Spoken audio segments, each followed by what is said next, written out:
senior programmer, Farida Banamose.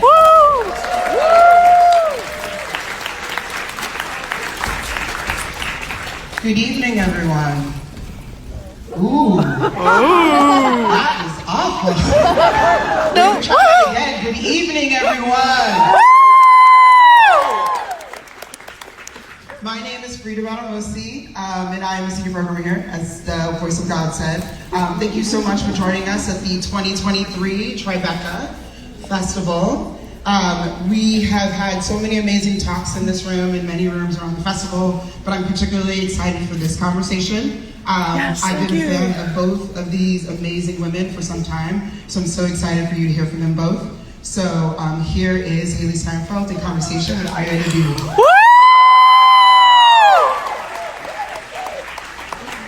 What a treat.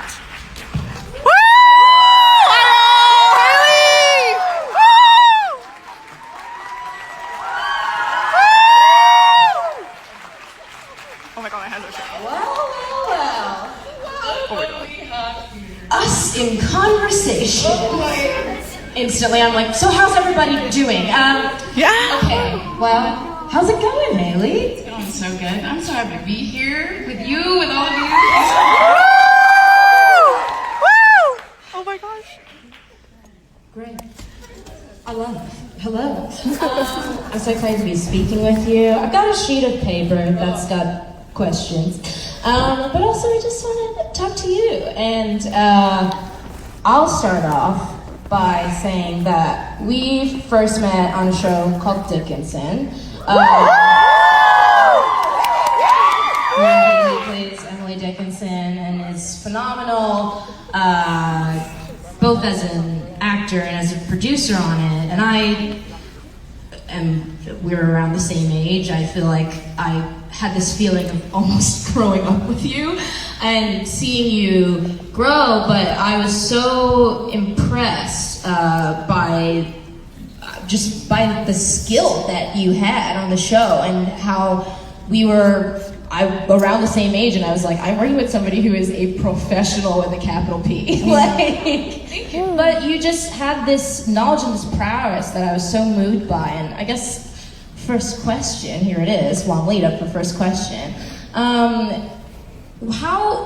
How when you're like starting off at such a young age, what was that like, just like coming into your own? Is that too big of a question? Yeah, next question. Great. Oh, we could talk about that all day. Yeah. You know, it's such a wild thing. I've had a lot of moments recently where I remember that I'm not 19 anymore.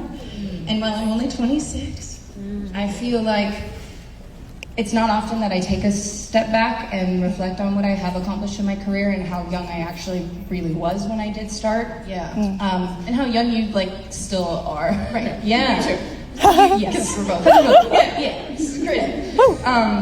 It is a wild thing, but I think as far as, what was that like growing up and working in this world, in a way I don't know any different. It's home for me. When I was younger, I always was looking for a sense of belonging. I didn't have a traditional schooling experience. I was homeschooled. Yeah. My brother was always on sports teams, and my friends were always participating in some sort of team activity, and I was yearning for that. And I guess part of the reason why I had such a hard time was because my attention span was just, whoo. I mean, I'm talking about myself when I was about 7 or 8, so I had a little bit of, yeah, you can give yourself a little grace there. Yeah. But I was constantly jumping to different sports, different types of dance, different hobbies, trying to figure out where I found that sense of belonging. And it wasn't until I found this idea of performing and entertaining, and in that and in what we do, I get to go from one project where I'm horseback riding to learning archery to learning the likes of Emily Dickinson and living in a world that is so profound in that sense as far as the writing goes. So I don't know, I guess as far as what was it like, it's home for me. It's what I love. I have found myself through all of this, and I feel like I continue to. Yeah, Did that answer your question? I think it answered my question. You talking about sort of that like attention span thing, I feel a lot of kinship with that. Just as somebody who like, I look back and I'm like, okay, definitely maybe a little bit of undiagnosed ADD as a child, but also like, We can get into that. okay, so my journey. But there's also something where I feel like I have this just wanting to learn, and like I don't know if you resonate with this, feeling so lucky when you're like, whoa, I'm young and I'm finding this thing that's like, it's just making my brain go. And there's also different avenues even within this career. I can explore myself creatively through acting or through writing and producing or through music. Like, there's just so many different permutations of 100%. Yeah. I also feel like every time I work on a project, there's always someone that I meet in some role that I was not as familiar with before meeting this person and being inspired by how they do their job. And I find an outlet within what they do. And it I feel like you want to shoot for the stars, right? But you also want to master the level that you're at before you move on from that. Yeah. So I tend to get very overly excited about a lot of things. And I think about working on Dickinson and working with you and seeing you go from the writer's room to on set. And, that for me was such an incredible experience and something, unlike anything I've ever done producing the show and being in the show, I learned so much, and I have such a deeper understanding and appreciation for what the hell it takes to make something that you're proud of and that is great and that resonates with people. It's not easy, and There's a lot of TV, and a lot of it is good, and also it's insane to make a show. Like, I feel like when you air a movie, just any sort of creative endeavor, where you're like, it's over, and you're like, 400 people just worked on this thing for 3 months, and it's gonna be like 90 minutes. Cool. But it's just insane. Also Spider-Verse has just come out.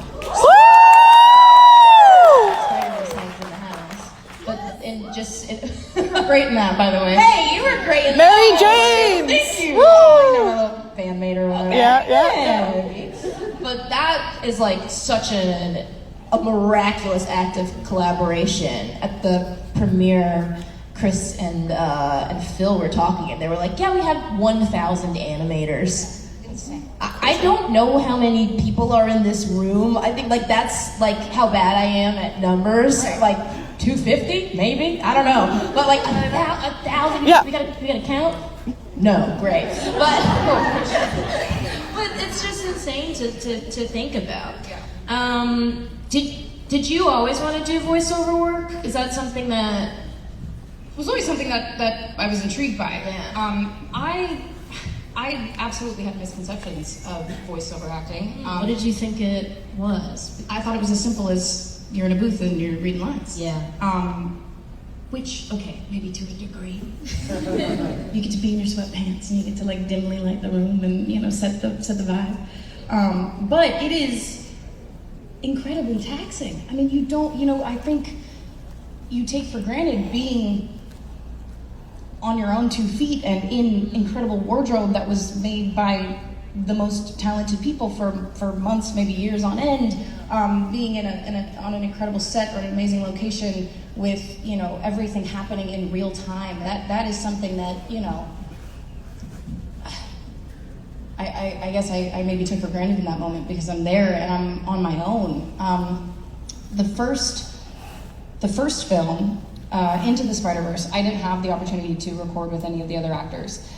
It wasn't until we were doing press for the film that I found out Shameik Moore, who plays Miles Morales, we were doing an interview together, and he was like, "Oh yeah, I had the best time I was in with," and he starts listing all the people he's in every scene with. And I'm sitting there like, what?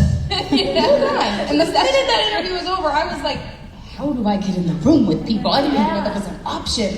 So I thought, if this ever happens again, I gotta be in the room with people, and I had the privilege of being in the booth with Shamik, Issa Rae, Shea Wingham, and it made the world's difference because it's like you can at least feel like you're getting something to play back, off of right? each other. And I've said this before, but I'll say it again, the talent in that film is so beyond that even if they're not in the room and I'm lucky enough to have their read in my ears, it's as if they're in the room, but they're not, so it's nice when they are.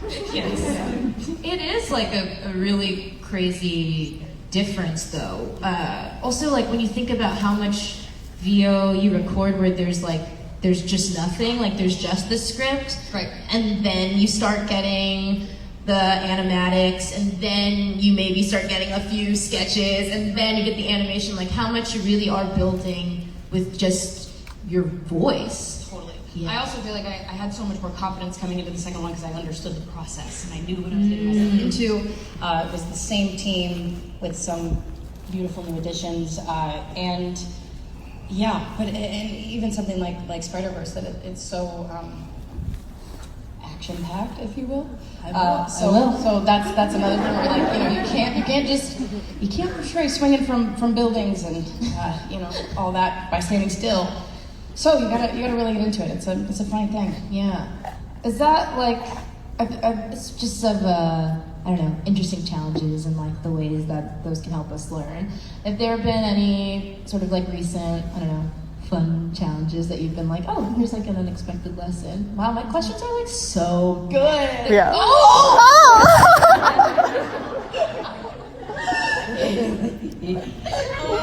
No, any unexpected challenges? See, now that you're answering, That's a pretty bad like question. it's kind of big. Yeah. And that seems like massive questions. Let's see. Climate change, how would you solve it? Well, No, I have to win one we got a lot to get into. We got a lot to cover. Big unexpected challenge.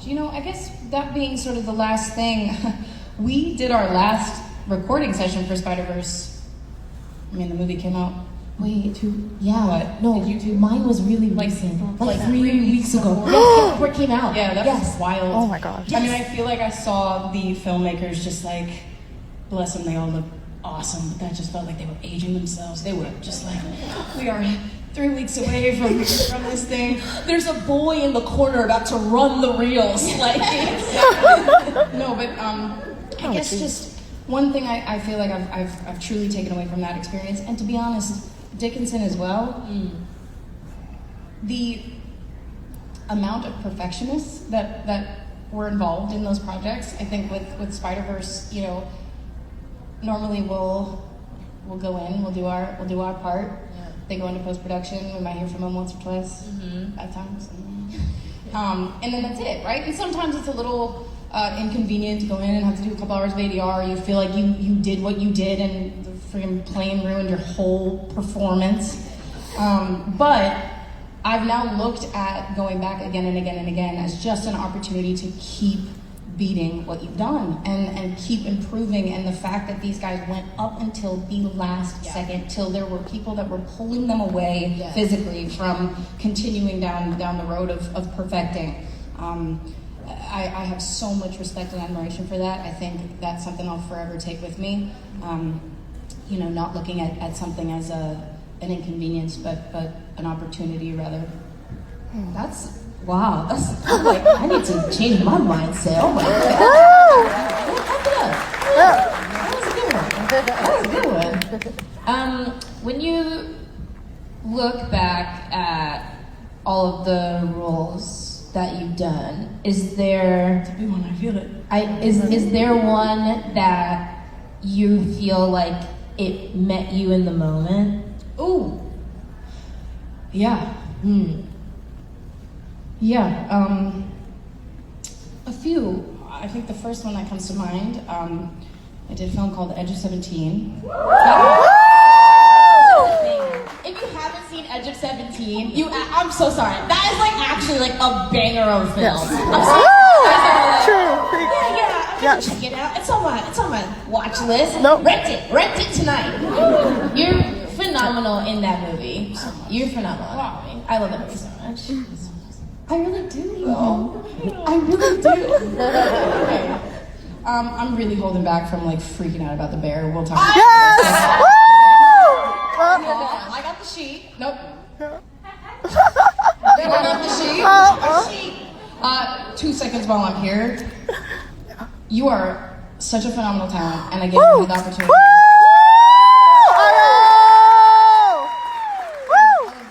As I felt like I was, for the first time wearing multiple hats with Dickinson, I got to see you do that and do it with such grace. And I know that experience, and I'm sure others that you've had, was challenging. And again, so much grace and so much passion through it all. And all you wanted to do was make it the greatest that you could possibly make it. That show would not be what it was without you and your. Woo! Woo! Yes. Yes, Ayo. Emotional at the Tribeca conversation. Tribeca conversation. I appreciate it. And not to mention too, really quickly, I'm not avoiding your question. I did forget it, but we'll get back there. Ayo and I had so much fun. I literally, the longest videos on my phone are like 7, 8, 9 minute long videos, and it's me and Ayo. It was the Ayo and Hailee show. Yes. In between takes of Dickinson, and it kind of, should we give them a little? I mean, we could give them a little. Like, Yes! it was kind of, it would go like this, right? So we'd set up the camera. And we just, it had a lot to do with the fact that we were like, we just wanted a little escape from work, right? Yeah, of course. So we'd come we'd get in front of the camera and we'd introduce ourselves. Hi, Hailee's the Ayo show. So Ayo, you know what I mean? No, but the thing about it. For me personally. No, I know what you know. I do understand though. Faster? Well, the thing, no, I know it's too slow. But the thing is, if it's getting bigger, do you know what I'm saying? No, but if it is, there's no way that, you know what I mean, just the scope that you're seeing could fit that sort of. You're right. And it is getting smaller. You're right. But I'm not necessarily right. You know what I mean? Well, no, but you're not necessarily wrong. So imagine that for 9 minutes.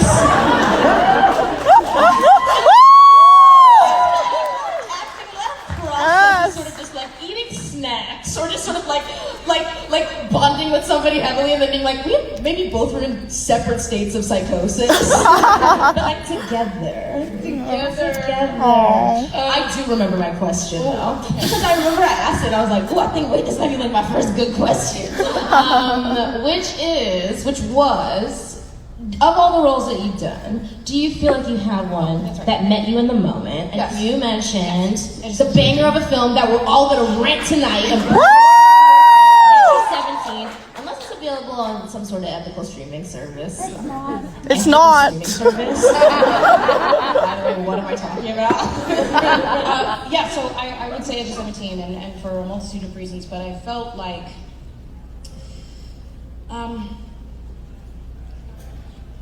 I guess I felt very similar to, I'll tell you guys a story. I've never talked about this before.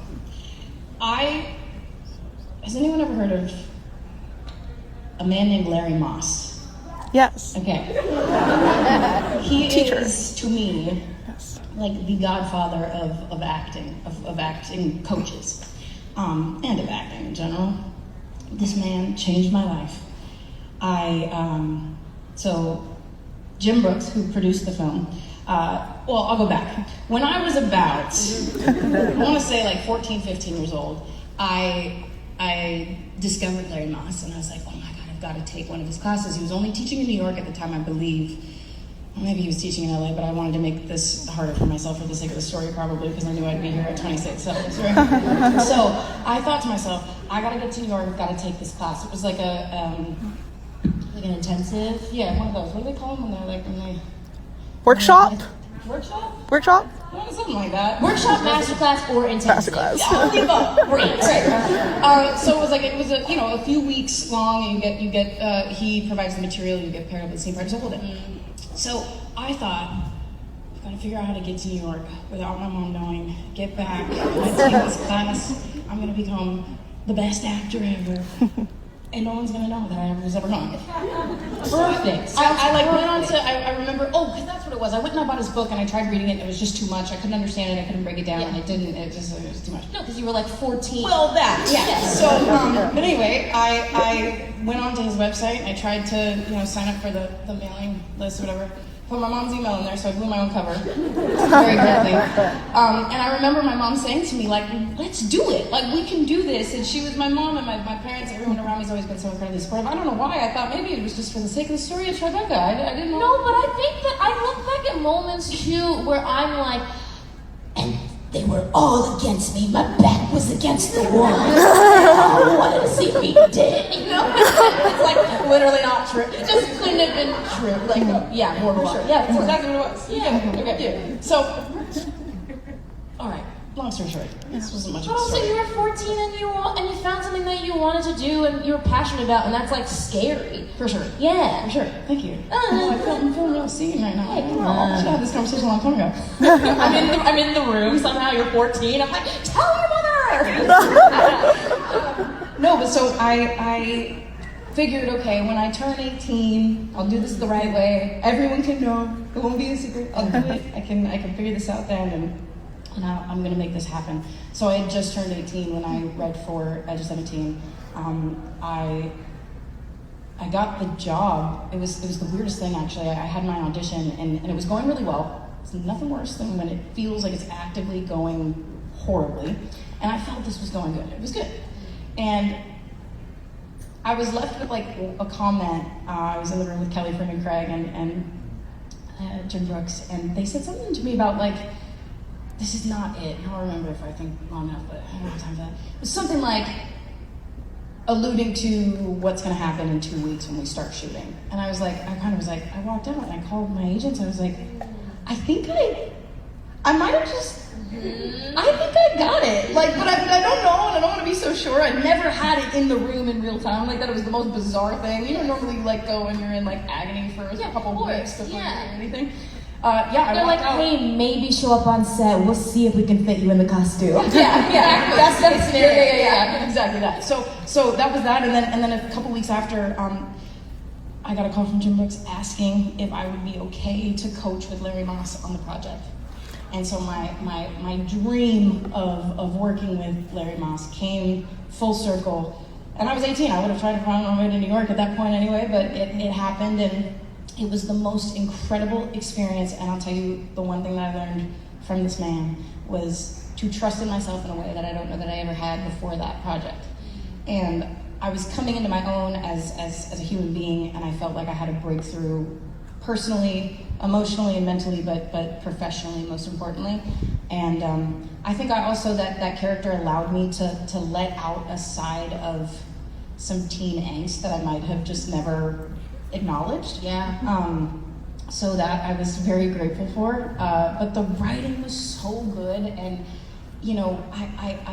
I never felt like I had to fill in any of the blanks. I just had to show up and do my job, and I did the work, and I trusted that I had done the work, and I got to show up and be free of feeling like I was tied to something, because I think in the past I've had a tendency of doing that, of not letting go of that script, and like that was like my everything, and if anybody like looked at it, I would be like, oh, my world is over. Yeah. But now I had this, it was just so, I was so liberated, and I felt so free going into that. And I think that's what the character sort of required, this like, that freedom, that ability to like just live and be and figure it out and mess up and be angry and be sad and be happy and then be all of that at once. And I was feeling all of that as it was happening. So yeah, that was long-winded. No, I liked it a lot. And what you said too about like trust really stuck out to me, because I feel like that's something that I'm personally like learning now, like this, that now in my therapy vibes, but there's no such thing as like, I feel like I often grew up and you know, when you grow up as like, you're like a high achieving kid who's like a good kid, and you like do well, and like the adults are proud of you, and the work you do is good. Like it's very easy to get into this binary of like, well, there is right way and wrong way. Like there's a way that I could do things that things go well and I have to keep going well, or like not. And feel like when you're, coming into your own, like, when you're able to trust yourself and be like, yeah, no, wait, I'm like, there's like a sound, solid person up here. Like, I can live. And also, like, in my work, that extends to my work as well. I can just throw down, and the work will it will prove itself. Yeah. It's very, very, very, why are you, like, empowering me? Oh my goodness. Okay, ready? Ham-fisted pivot. Because I can't think of a way to do a gentle segue. Well, you're not only a phenomenal actor, but you also make incredible music. Never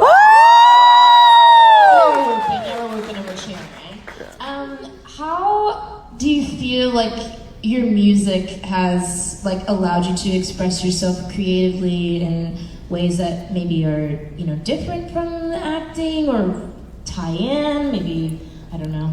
There's me clearly, like, I don't make music. How does it work? So how does it, tell me how it is to sing song. Do you feel like are you like the type of person when you have a character, you like make a playlist for them? Like, do you find yourself like musically in other areas of your life? Yeah, that's actually something I used to take a lot of time doing. Until I started making projects where music was its own character and was such a huge part of the film that I felt like I started walking into these already made playlists. And, I guess it just became less about sort of listening to one specific playlist and only that playlist, and being conscious and aware of what I was listening to around the time that I'm working on a certain thing, because I, sometimes can find certain things to be distracting for whatever reason, but yeah, I guess it,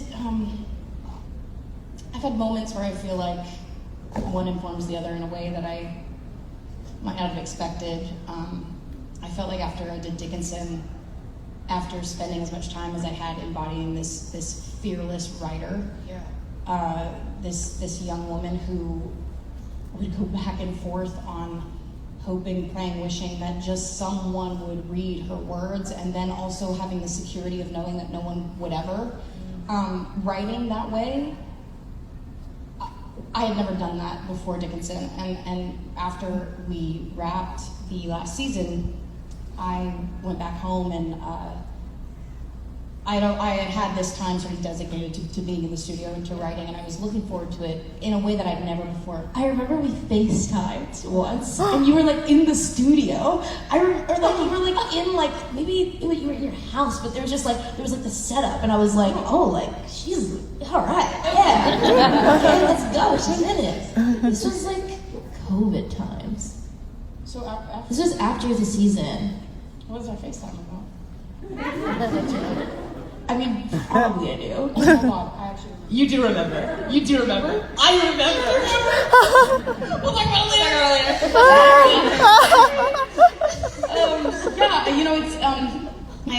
I had started recording at home during COVID, and that was again another weird tie-in to Dickinson, where I was like suddenly in the comfort of my own home, and I had created this small space that I felt like I could write as if no one might hear it. Oh, there are some people in this room that are gonna.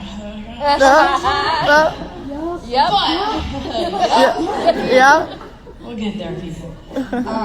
But I guess and I'm curious to know what you think as far as how you approach writing, because I feel like there has to be a level of fearlessness, right? Like, I think with my songwriting, I've also realized that, where before I might have written in a way that I felt like when I performed the songs, it would feel like I was performing the way that I know to perform in front of the camera.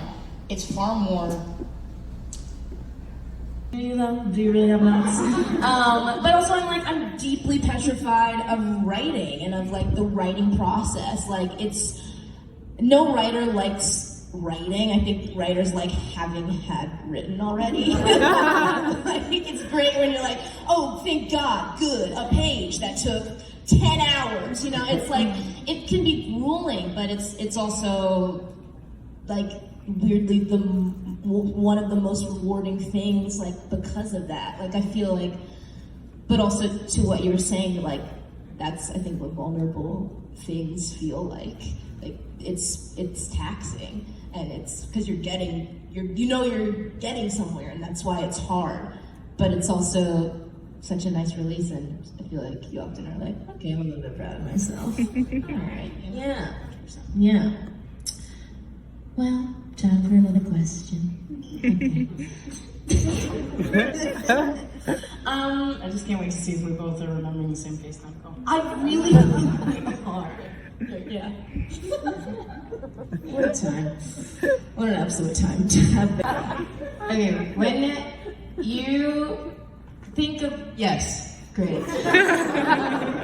When you think of, or when let me start. Okay. When I think of you, I think of a lot of fierce, strong women in like different phases of their lives, but also like you as a fierce, strong woman. And again, we met on such a specific experience, but I feel like I had such an idea in my head of what it, like, yeah, I know what it's gonna be like when you meet the lead actress of a show. I know. By the way, I'm like, we're the same age. I don't know what I'm talking about. But I was like, holy, can I swear? Are there children here? Yes! Go for it! Somebody saying yes like that makes me know there are children. No, go! Holy shit, you know? Like, this person is like, so just ready to work and ready to make the best thing possible and like do whatever it takes and set such a high bar for themselves that it's hard for that not to trickle down. I feel like that of the things I've been learning, it's like, especially on a show, it really, like, the energy is top down, and like the person who's like being number one on a call sheet is hard. It's a lot of time, it's a lot of energy, and like to be bringing such a high standard of work and also like being a person, just very cool, and props, and I want you to know that. But anyway, I think of you and I think of like fierce, strong women throughout, you know, just different stages of their lives, from Edge of 17 and Dickinson to why am I blanking on the name of the movie? True Grit. Which also, I told you this story, right? That I saw True Grit when I was like 12 with my dad. Yes. Okay, yeah, but I was like, I think I'm gonna be an actor too. And my dad was like, girl, you're going to middle school. See you later. But are there women in your life, be that in your personal life or through that whose work you've consumed, that are like, you know, you just like, you return to them, you know? You know, I go back, well, I do have some incredible women in my life. Shout out your mom. Shout out to my mom. Shout out your mom. I love your mom. I love my mom too. She is the best. And I truly, I think back to early days I've almost been like wanting to ask her, because I've thought about this so often lately. We spent years just driving around Los Angeles, going to audition. Every pilot season, we'd pack in 3, maybe 4 auditions a day. It was from that to then, coaching sessions and vocal lessons and dialect lessons and more auditions and more auditions and more auditions. And I got an agent because my mom took my headshots in our backyard and sent them out to 10 different agencies. One called. And it was a print agent, so I still didn't really get there. But I often think, like, I don't know what it was. I guess it was my drive and my determination that my mom saw, because I sometimes I'm like, why did you not give up at any point? Like, years went by. I didn't work for, I started when I was 8. I got my first job at 13. And that was all my mom. My mom was on all those breakdown services, finding every possible anything, all because I wanted that, and she knew that, and that's why she did it. And she always taught me to be persistent and prepared and passionate, but if she weren't those things for me, I wouldn't be here. So it starts with my mom for sure. And I also think that I've had the wonderful opportunity of working with some incredible women that I am so forever inspired by and moved by and motivated by. You know, from Kelly Freeman Craig to Elena Smith, you, my girl. There's just so many. There's so many that I just, yeah, like I said before, I'll be on a job even if it's just for a few days, a few weeks, whatever it is. There's always someone, if not a handful of people that I feel like watching them do what they do makes me love what I do. And again, I think that goes back to what I was saying before. It's like that sense of home. We're a group of people that love what we do. It's not easy, and if it weren't for us showing up every single day, it would never happen. Therefore, we have to band together. We've got to, you know, I think that's why the first film I ever made, True Grit, I worked with people that were, I mean, any word that I can think of feels like an understatement, but just beyond passionate about the work that they were doing. They came to work every day to create the most beautiful outcome possible, and they would go home to their families, they'd come back, they'd do the same thing, they'd have the most fun doing it. I never remember anybody taking anything too seriously. Maybe that's just because I certainly wasn't. But that was something that I feel was sort of instilled in me at that point, because that's what I was around. That was my first job, that was my introduction, and I knew that if I could take that energy to anything that I work on, then maybe it doesn't turn out great, but at least we had a good time. Yeah, you know? Yeah. I feel like also, even there's movies and TV shows that I just love, like, and they might not be like, you know, critical hits or whatever, but it's like there's things that give you comfort, that give you joy, that there's ways that work can resonate with people, I think, when you just, I don't know, when you just have intention and just want to make something good and want to make something with, I don't know, with goodness. The director and co-creator of The Bear, Chris Storer, directed 2 episodes of Dickinson, and that's where I met him. It's just really funny, like, thinking of that and thinking of, like, him on set, where he's just like, how's he different? He is, Break it down. I mean, okay, I will say Chris now is, like, cool. In a way that I'm like, that he wasn't before. I'm like, you were not cool, like, 4 years ago. Like, you are wearing, like, suits to set. Like, you kind of got, like, a sweat, but, like, in a casual way. I can't describe it. Like, that's what I'm saying. You know what I mean? He's got, like, a coolness about him. But he was also, like, so, he's very impatient with, like, bad attitudes. Like, he's very impatient with, like, if there's no collaboration. But because he's Chris and he's, like, a 7 foot tall, like, skater boy from Chicago, he's like, hey, buddy, how's it going?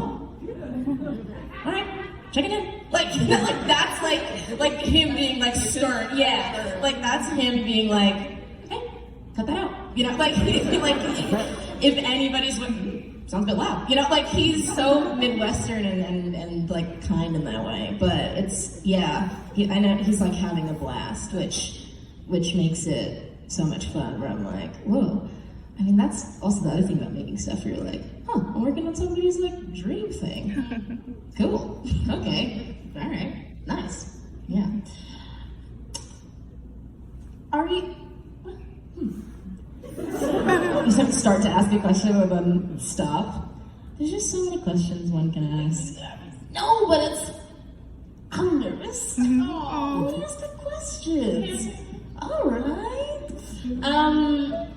Would you ever want to find yourself, like, behind the camera? I had a joke, but it wasn't funny enough. So. Do I ever want to find myself there? Perfect setup. Yeah, I mean, I think about it all the time. That wasn't a joke. I think about it all the time. But again, I got to dip my toes into producing. I feel like I'd love to explore more of that. I would love to, I say this, but then I feel like I might get there and feel otherwise, but I was gonna say I would love to produce something that I'm not in, to understand that role in its entirety on its own. Yes. But then I feel like if I'm producing something, I want to be like so into it that I'm like, I have to be in this. But I've thought about that a lot. You know, that was such an exciting thing for me with Dickinson. I did not understand what I was taking on before I took it on. And luckily I had 3 seasons to do it. So by the end there, I really, I had my footing there. But, What's like a tricky balance also when you're like both in something and out of something? I feel like that's, and also, I don't know, Dickinson is like, you're also like a lead in that. I feel like my experiences where I've been doing both, you know, double duty or whatever, I'm not a lead. I'm popping in with like a hat on, and then I'm leading character work. That's acting. So you just take a little hat. But acting. But it's a lot. It's a lot, and it's like very tiring. it is. Mentally, at your actual time, where you're like, what? We're doing calls at 6 in the morning before anybody shows up to set, and we're staying after, and we're just doing more calls. We're rolling more calls. Got it. Yeah. Yes, and I have to also know my lines for tomorrow, and probably I should start studying for the day after because I want to know what's ahead. Like your brain is going in and out. 100 to 100 places. Yeah, it's it was. It was challenging to say the least, but I felt like I understood the importance and the beauty in embracing the chaos, and sort of learning to love that, because this job, this world that we live in, the products that we end up with, aren't possible if it's not for those people that get there before we get there and don't go home until after we're home, and even in bed for a few hours. So to be on that side and understand what it takes, again, the level of respect and appreciation just grew immensely. I think the thing I also had to learn though was to, after a certain point, I had to learn how to shut off a part of the job in order to focus on the other, which I think is like 100% know what you mean. Okay, so I'm a pretty good multitasker. I do take a lot on at once, but sometimes I do find it hard to believe that you can do more than one thing great. Yes. And so that's why I am so excited about the idea of producing something and understanding what that means to show up just as a producer. I feel like I learned from some of the best with Dickinson, and maybe, just maybe, the workload would feel a little bit lighter if I was just producing something. Maybe. Yes. I have a feeling it might. But again, I would be able to be there in a way that I haven't done that yet. So, but yeah, the answer to your question is yes. I absolutely would love to explore further down the line. This world is so full of so many opportunities that I would love to.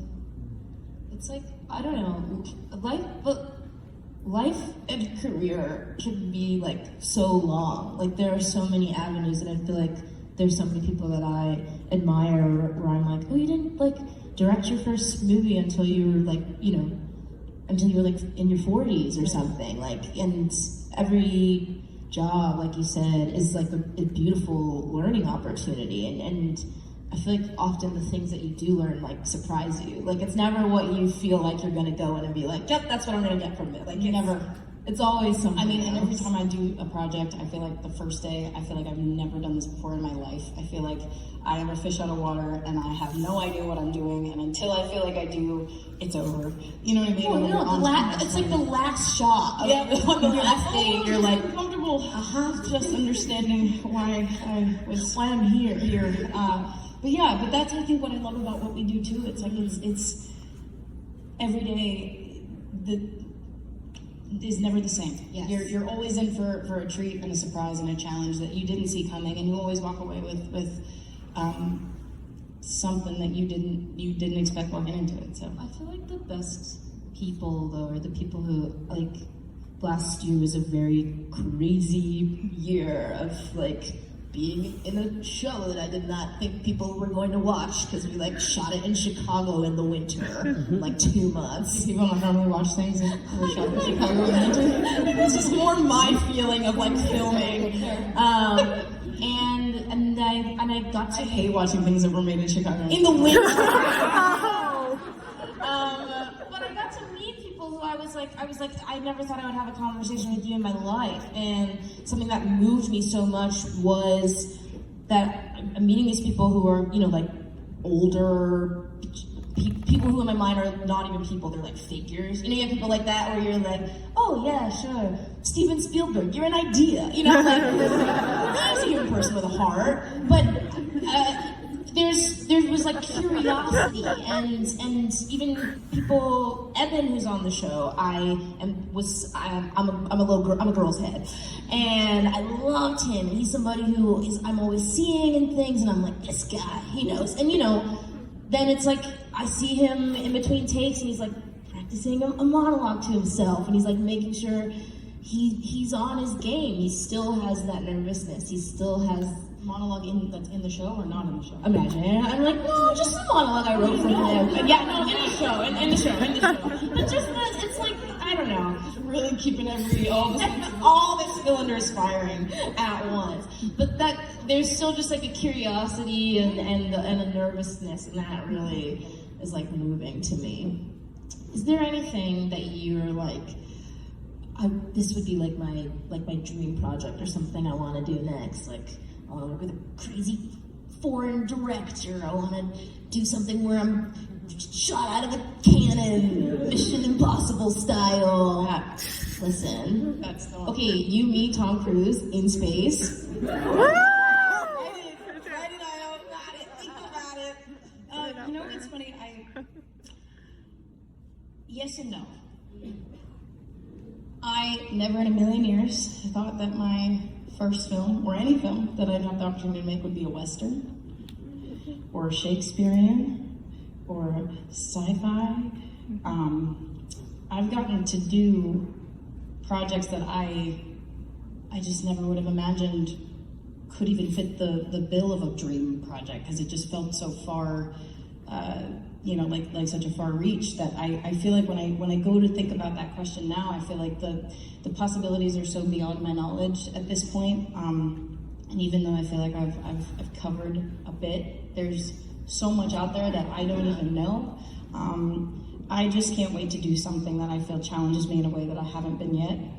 I don't know what that means, because I feel like I've been pretty challenged with my work. But just, I don't know, I'm entering a new phase of life, and this is a seat time job. You get better with experience, and I just love what I do so much. I think it's the coolest job in the world, and I can't wait to just do something that kind of rocks my world a little. Yeah. We have to we gotta find the next thing that meets you. That's where right. you are. Yeah. Have you? Do you like to watch movies? I do. Well, this is also partially me asking because I'm so interested in like how people spend their time. Like I don't know. There's people who are just like, oh, you are always like reading, or you like watching movies or whatever. But is there something that you've ingested recently, whether it's like music, movies, or book, or whatever, TV show that's really like surprised you or moved you? The Bear. Not kidding. I've been playing a lot of catch up lately. I'm behind on everything. No. So here's the thing. You're not. Because if you know what I'm behind on, you will feel so far ahead. Should I say, I finished Breaking Bad last year. Oh, I'm That's gonna make you feel good. There's nobody worse than me. I've got so much to catch up on. I just started watching Peaky Blinders.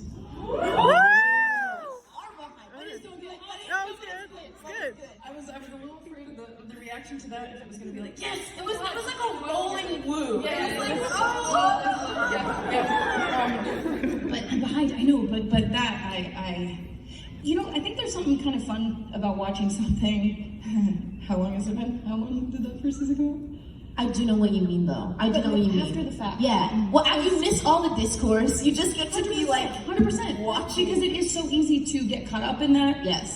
You don't even necessarily have to go too far to look for what's being said or what people are feeling, and it's just kind of there. And I don't love that. Yeah. So I'm kind of into it. I feel like I've just discovered something that no one knows about. It's pretty. But that was how I felt with like The Sopranos. I watched The Sopranos and I was like, you guys, this show on HBO, it's really got a lot of grit, but it's actually really funny. You probably didn't notice that it's funny. Everybody's like, we know that The Sopranos is funny. It's been off the air for 20 years. We know. We did all the conversation. Totally, but you feel like you're in your own little. Yeah, because you are though.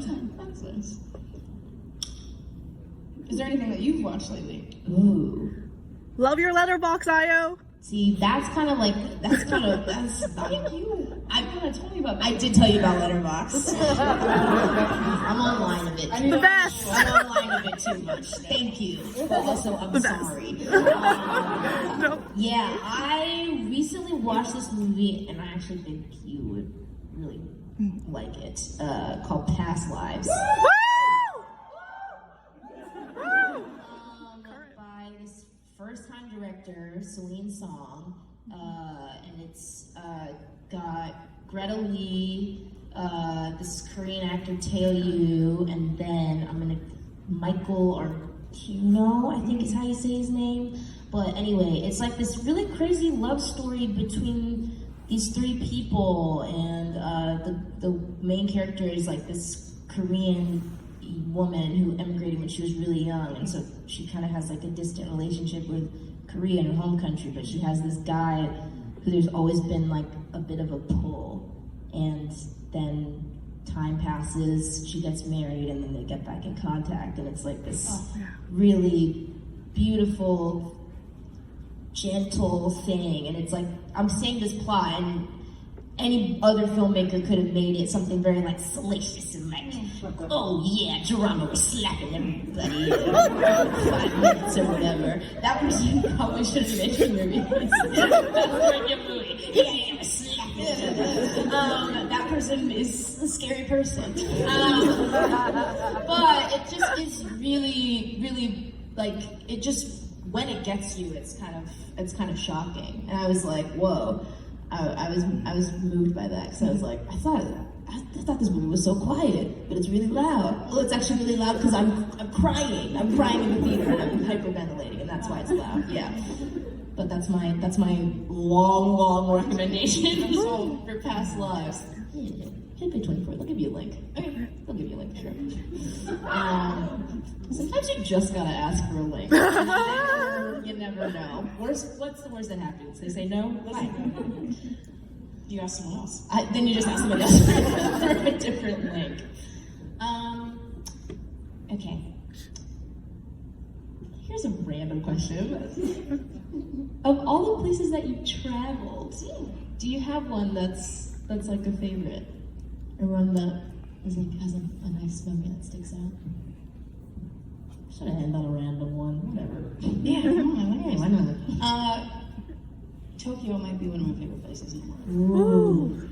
I went for the first time when I was 14, and I just remember feeling like it was, so just unlike anything I had ever experienced, seen, felt in my life, and I was so drawn to that. I've since been back. My dream is to go on a non-work related trip and just like go with a group of friends and like get lost and sort of have no agenda, but just like immerse myself in the world and in the culture, and yeah, I love it there. There are so many places. I think that's one part of my job that I really love. Everywhere I've been in the world, my job has taken me there, and I don't know that I would have ever gone there if it weren't for that. Yeah. But that's something I would encourage anyone and everyone to do if they can travel. It is so life-changing, and I feel like it is one of the things that informs what I do so much. Life experience and just the joy you get from that interaction around the world. And I don't know. My short answer is Tokyo, but I could go on about all these other places. But yeah, have you been? I haven't. And it's one place that I really do want to go, just because that feeling of just like, I know it's just so different in a way that I know will be like so enriching. I love going to places and just being like, wow, there's almost nothing like in common, and yet like there obviously is, you know? Right. Like there's just like beautiful human connection. And like I went to London recently on a non-work trip. It was like my first like not work trip in maybe since I was like a kid, going to like Orlando with my family. So big step up. And I went and I saw to like the Tate, I think, or something, and I saw they had this artist, and he was doing these like weird abstract things. And I'm like, okay, I'll check it out. I'll come closer. And his name was Ayo. It was like it was Ayo, and he was like this Japanese abstract artist who was working in like the 60s and the 70s, and I just was like, wow, okay, life is a poem. I just felt drawn to this piece of art, and me and this guy share a name, and everybody's like walking past me in this museum, and they're like, she's standing too close, back up, we want to look. But it was just this like beautiful moment where I was like, yeah, the world's big and small at the same time, it rules. Yeah. I want you to go on a vacation. When you're on a vacation to Tokyo, I'm setting the intention for you. I'm very good at manifesting things for other people. I am. I've never manifested anything for myself. I haven't. I work very hard. But if I'm just like, yeah, Hailee, I want you to go on vacation in like the next 16 months. Is that too far? Way less, but I'll take 16 months. I felt like if I did too short, you would be like, I could see you going to the calendar in your head. Okay, so you're giving me a little bit of... Yeah, I'm giving you a year and 4 months. Right. Yeah. Right. Okay. We'll put the schedule. Perfect. And I think the vacation is gonna be at least 2 weeks. That's why I'm giving you 16 months. Okay, that's necessary. Because if I take 3-week vacation in 4 months, come on, that's too stressful. That would cause me stress, which would feel like by the time I get there, I'm like not even. Then you have to take a week to just acclimate. Then the second week of vacation is stress. I'm not doing that to you. Okay, I'm giving you 16 months. Hey, I got you. I think we're towards the end of our time.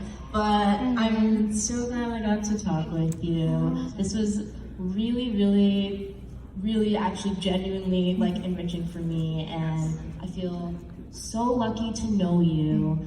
You're such a force and such a source of light, and you just want to put more good in the world and leave things better than you found them, and I'm very, very proud and happy to know you, and I'm glad I got to do this little chat. Thank you. For Tribeca Festival. Oh, Tribeca.